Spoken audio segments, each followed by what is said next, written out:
जय हिंद दोस्तों, स्वागत है आप सभी का आपके अपने YouTube चैनल राहुल राग मैथ्स पर। दोस्तों मैं आज आप लोगों को महत्तम समापवर्तक यानी कि HCF पढ़ाने वाला हूं, हाईएस्ट कॉमन फैक्टर। चलिए शुरू करते हैं। देखिए HCF को हम इंग्लिश में कहते हैं हाईएस्ट कॉमन फैक्टर, जिसको हम हिंदी में कहते हैं महत्तम समापवर्तक, और इसका शॉर्टकट होता है मसा। ठीक है, तो मसो हम कैसे ज्ञात करते हैं? मसा ज्ञात करने के लिए हमारे पास दो विधि होती है। एक तो गुणनखंड विधि होती है, ठीक है, और दूसरा होती है भाग विधि।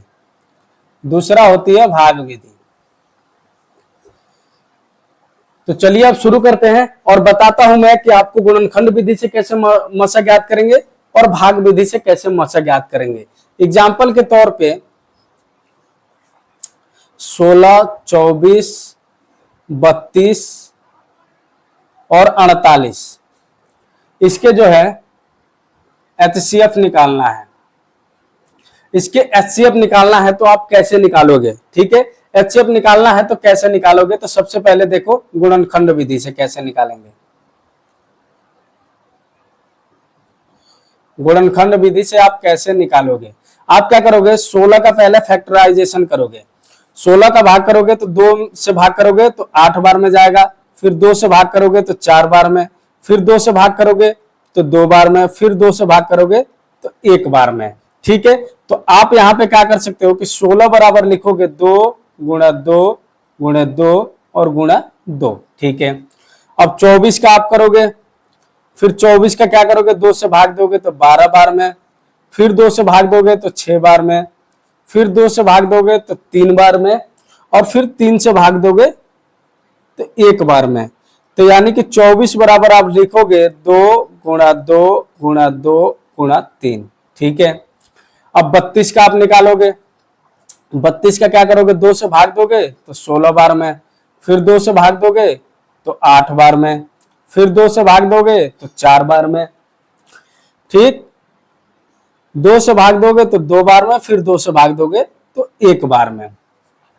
तो यहाँ 32 बराबर आप क्या लिखोगे, 32 बराबर लिखोगे, देखो 2 का कितने बार गुणा है, 5 बार। 2 गुणा 2 गुणा 2 गुणा 2 और गुणा 2। ठीक है, इसी प्रकार आप 48 का निकाल लो। 48 का निकालोगे तो 2 से भाग दोगे तो 24 बार में जाएगा, फिर 2 से भाग दोगे तो 12 बार में जाएगा, फिर 2 से भाग दोगे तो 6 बार में जाएगा, फिर 2 से भाग दोगे तो 3 बार में, और फिर 3 से भाग दोगे तो 1 बार में। तो 48 का जो होगा फैक्टराइजेशन क्या होगा, 2 गुणा 2 गुणा 2 गुणा 2 और गुणा 3। ठीक है, तो ये तो हमें गुणनखंड मिल गए इसके। अब हम HCF कैसे निकालेंगे? तो HCF निकालने के लिए क्या होता है कि आप क्या करोगे कि इनमें जो सब में शामिल है, कॉमन है, उसको क्या करोगे, आप ले लोगे। सब में जो शामिल है उसको ले लोगे। देखो 1 2 यहाँ पे है, ठीक है, 1 2 यहाँ पे है, यहाँ पे भी यहाँ पे है, तो ये आ गया आपका।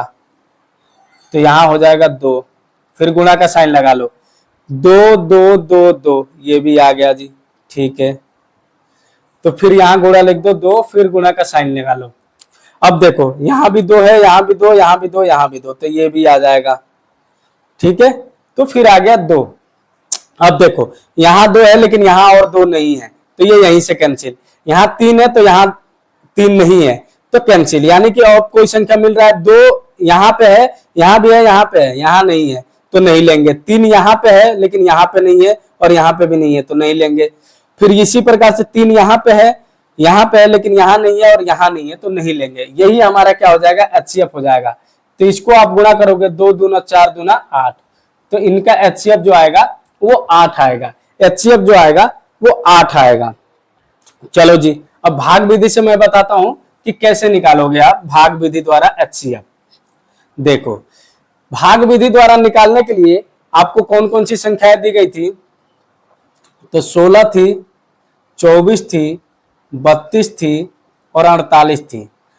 ठीक, तो इनको भाग विधि द्वारा निकालना है तो क्या करोगे, आप पहले अवरोही क्रम में लिख दोगे। हमने लिखा था ना DC ऑर्डर, DC ऑर्डर में इन्हें लिखो पहले। तो DC ऑर्डर में लिखने के लिए आप क्या करोगे, सबसे बड़ी, फिर उससे छोटी, फिर उससे छोटी और फिर उससे छोटी। ठीक है, अब इन दो संख्याओं को उठा लो।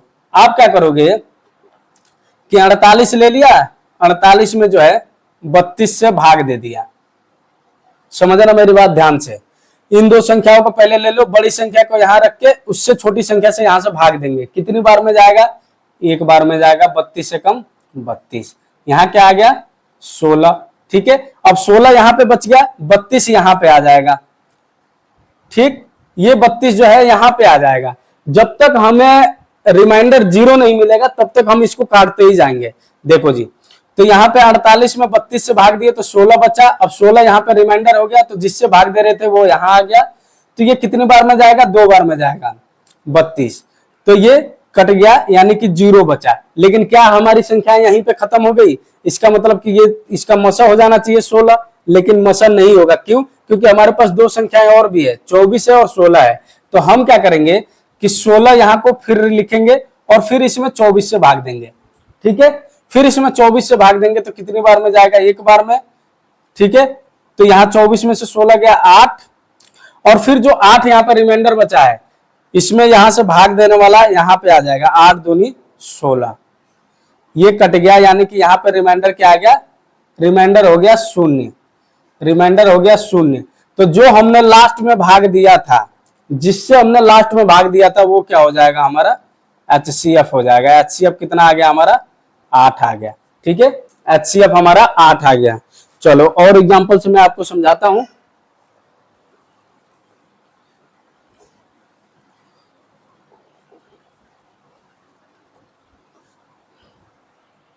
देखो जी, अगर 10, 18, 24 ये 3 संख्याएं हैं, इनको एक तो गुणनखंड विधि से निकालना है HCF, गुणनखंड विधि, और दूसरा इनका HCF जो है भाग विधि से निकालना है। भाग विधि से निकालना है। तो आप क्या करोगे? कहोगे जी गुणनखंड विधि से पहले निकाल लेते हैं। तो 10 लिख लिया, 10 का भाग देंगे 2 में, कितनी बार में जाएगा? 5 बार में। फिर 5 से भाग देंगे, 1 बार में जाएगा।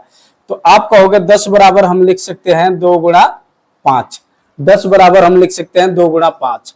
18 का फैक्टर कर लो, 18 में 2 से भाग दोगे 9 बार में जाएगा। फिर 3 से भाग दोगे 3 बार में जाएगा। फिर 3 से भाग दोगे 1 बार में जाएगा। ठीक, तो 18 बराबर आप क्या लिखोगे? 2 गुणा 3 गुणा 3। ठीक है, अब 24 का भी कर लो। 24 का करोगे तो आपको क्या मिलेगा? 2 से भाग दोगे 12 मिलेगा। फिर 2 से भाग दोगे 6 मिलेगा। फिर 2 से भाग दोगे 3 मिलेगा, और फिर 3 से भाग दोगे तो 1 मिलेगा। आप कहोगे कि 24 बराबर जो हम लिख सकते हैं 2 गुणा 2 गुणा 2 गुणा 3। 24 बराबर हम लिख सकते हैं 2 गुणा 2 गुणा 2 गुणा 3। ठीक है, अब HCF यहां से कैसे हम फाइंड करेंगे? HCF निकालने के लिए हम क्या करेंगे? HCF के लिए क्या करेंगे कि जो सब में कॉमन है उसको हम लेंगे। यहां देखो 2 यहां भी है, यहां भी है, यहां भी है, तो इस 2 को तो हमने ले लिया भैया। ठीक है, इस 2 को हमने ले लिया। अब देखो यहाँ 5 है, यहाँ 5 है, नहीं है, यहाँ है, नहीं है, तो लेंगे ही नहीं। यहाँ पे 3 है लेकिन यहाँ पे नहीं है, तो नहीं लेंगे। यहाँ पे 3 है, फिर यहाँ पे तो है लेकिन यहाँ नहीं है। यानी कि कोई और संख्या ऐसी नहीं है जो तीनों में मिल रही हो। कोई और संख्या ऐसी नहीं है जो तीनों में मिल रही है। सिर्फ हमें 2 ही मिल रहा है। 2 कितनी बार मिल रहा है? 1 ही बार मिल रहा है। यहाँ भी 1 बार है, यहाँ 1 बार है, यहाँ तो 3 बार है, लेकिन 1 ही लेंगे हम। तो HCF क्या हो जाएगा? 2 हो जाएगा। HCF जो होगा वो 2 हो जाएगा। तो ये तो हो गया आपका गुणनखंड विधि। अब चलिए भाग विधि से मैं बताता हूं। भाग विधि से निकालने के लिए आपको सबसे पहले क्या करना होगा कि इस संख्याओं को क्या करना है? DC ऑर्डर में लिखना है। DC ऑर्डर में लिखो। DC ऑर्डर का मतलब हो गया डिक्रीजिंग ऑर्डर। तो इसको लिखोगे आप 24, 18 और 10। इसको लिखोगे आप 24, 18 और 10। अब क्या करोगे कि सबसे पहले इन 2 संख्याओं को उठाओगे और 24 को आपने यहां लिख लिया, भाज्य बना दिया, और इसमें 18 से भाग दोगे। ठीक है, तो 18 से भाग दोगे तो कितनी बार में जाएगा? 1 बार में। यहां क्या बचा? 6। अब जो रिमाइंडर बचा है तो जो भाग देने वाला था वो यहां आ जाएगा और फिर भाग देंगे। तो 6 से कितनी बार में जाएगा? ये 3 बार में, 6 तिया 18, यहां ये कट गया। लेकिन क्या 6 हमारा HCF आएगा, महत्तम सम अपवर्तक होगा? नहीं। क्यों नहीं होगा? क्योंकि अभी एक संख्या 10 बचा हुआ है। तो हम फिर इसी से भाग देंगे 10 में, फिर इसी से भाग देंगे 10 में। कितनी बार में जाएगा? एक बार में। 6 कम 6, यहाँ क्या बचा? 4, 4 बच गया। अब क्या होगा कि 6 यहाँ पे आ जाएगा और 4 से हम फिर भाग देंगे, 4 से भाग देंगे, कितनी बार में जाएगा? एक बार में। 4 एकम 4, यहाँ क्या बचा? 2, और फिर 2 यहाँ पे कर लिया हमने, भाजक बना दिया, और 4 को जो है यहाँ पे भाज्य बना दिया। तो 2 का कितनी बार में जाएगा? 2 बार में। कट गया, यानी कि यहाँ पे रिमाइंडर क्या हो गया? 0 हो गया। तो ये जो 2 होगा लास्ट में, जो हमने जिससे भाग दिया था, ये क्या हो जाएगा? हमारा HCF हो जाएगा। ये हमारा HCF हो जाएगा। HCF क्यों होगा? यहां भी तो पूरा पूरा कट गया था, 0 हो गया था, तो 6 क्यों नहीं HCF हुआ? 6 HCF इसलिए नहीं हुआ क्योंकि अभी एक संख्या 10 बची हुई थी, लेकिन यहाँ पे कोई संख्या बची है क्या इनमें से? नहीं, सब में भाग लग गया है, तो हमारा जो HCF होगा वो 2 हो जाएगा। समझ में आया? वीडियो को लाइक कर दीजिए, चैनल पर नए हो तो सब्सक्राइब कर लीजिए। मैं मिलता हूं अगले वीडियो में, तब तक के लिए जय हिंद।